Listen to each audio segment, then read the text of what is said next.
Hello everyone. In this video, we're going to be solving a differential equation.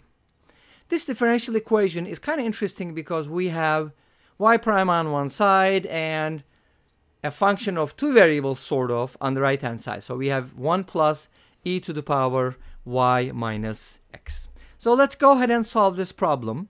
And this problem is not separable because x and y obviously cannot be separated. For example, if you tried the following, you can write this as 1 plus e to the power y divided by e to the power x, and then making a common denominator, you can kind of write it like e to the power x plus e to the power y over e to the power x, and then cross multiply, write the y prime as dy over dx, and then you can kind of write it like this. But unfortunately, this is not going to be a separable equation if you follow this path, right? Is there another way to make it separable? I don't think so, but we're going to use a different strategy here, and that is going to be my favorite method. What's my most favorite method? And if you said substitution, you got it right. So we're going to use substitution because substitution is awesome. Okay, so what am I going to do? I'm going to replace y minus x with something. Would you like to call that z? Alphabetical order, x, y, z. Let's call it z. So what did I call z? I have to keep track of things, right? So I said, let y minus x equal z. Great. So that gives me an equation that kind of looks a little simpler. Y prime equals 1 plus e to the power z. So I kind of got this system sort of, and I need to solve this problem. Why did I use substitution? Well, because we had two variables, now we have, well, actually, I should say three variables, right? Well, no, it wasn't separable. Okay, I should put it that way. It wasn't separable. X and y are kind of mixed together, but now it is separable. Okay, let's write the y prime as dy over dx. But before that, I would like to do the following. What does y prime mean? Because since I have z on the right-hand side, I don't want to have y on the left-hand side. I want to have z. So it's really, what is the relationship? Okay, let's find out. I have y prime, so I have to be able to turn it into z prime. So let's differentiate both sides here. Remember that y and z are functions of x, and we are differentiating with respect to x. Let's do it. The derivative of y with respect to x is dy over dx, or you can write it as y prime. And the derivative of x with respect to x is just 1.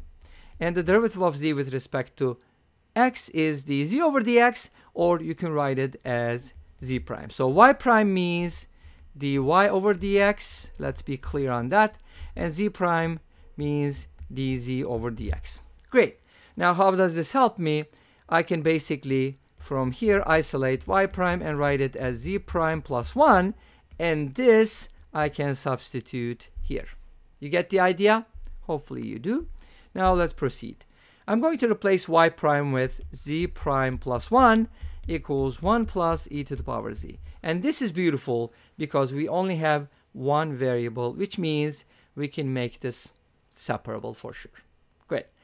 In order to make it separable, here's what I'd like to do. First of all, notice that we can kind of get rid of the ones here, which is really nice. And we come up with a simple equation. Let's go ahead and write the z prime as, by the way, this is not z to the first power. It just means the derivative of z, which is z prime. Make no mistake about it. So I can write it as dz over dx, and then it is equal to e to the power z.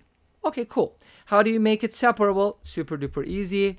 Divide by e to the power z and multiply by dx. Now dx doesn't really have anything. That's okay. It means 1 times dx. Now I can go ahead and integrate both sides because now it's separated. And the integral of e to the power 1 over e to the power z, that means e to the power negative z dz. And obviously the right hand side is fairly easy.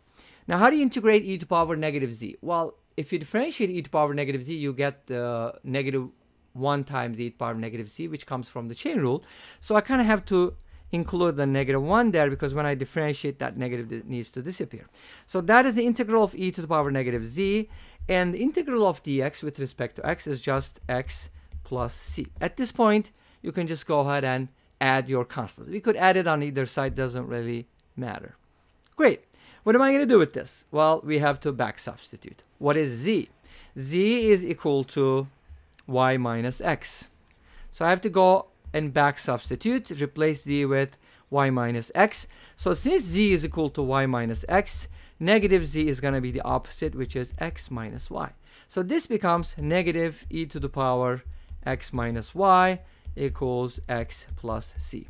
And if you wanted to put everything on the same side, you could write it as e to the power x minus y plus x plus c is equal to 0. Since c is a constant, you could also write this equal to a constant. So if you call, let's say, negative c is equal to k, I can also write this as e to the power x minus y plus x equals k. And those are going to give you all the solutions. Obviously, there's no way to make this like more explicit, like we can't really get the y by itself, so we have to leave it like this. And this brings us to the end of this video. Well, thank you for watching. I hope you enjoyed it. Please let me know. Don't forget to comment, like, and subscribe. I'll see you tomorrow with another video. Until then, be safe, take care, and bye-bye.